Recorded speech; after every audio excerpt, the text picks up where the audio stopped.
In this video, we will generate the dataset and trend line for GAMMADIST and EXPONDIST. Here we have the alpha of the GAMMADIST as 1, which is 1, and the beta, also the scale of the GAMMADIST is from 0.33, 0.5, 1, 2, and 3. So our values for the will range from 0.33, 0.5, 1, 2, and 3. And the value for lambda of for expondist will be 1 over beta, which is this. So if we have 1, that will be the value of the lambda. So here we have the gamma dist of x comma alpha comma beta comma 0. 0 because this is a probability density function. So this is equal to array formula gamma dist of the x values where our alpha is 1, which is the shape, and the scale is beta 1, and 0 because it is a probability density function.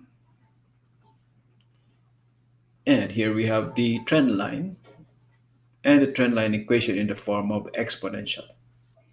Next, we generate the expondist. So array formula expondist of the x values where our lambda is 1, and this, again, this is a probability density function. So we have the exact same values. And our trend line equations are also exactly the same, and our trend lines are on the same. If we change this to 0.33, we'll have this curve. If we change this to 0.5,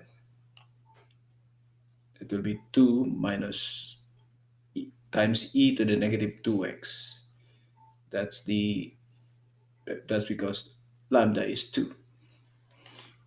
If change this to 1, we have 1 times e to the minus x.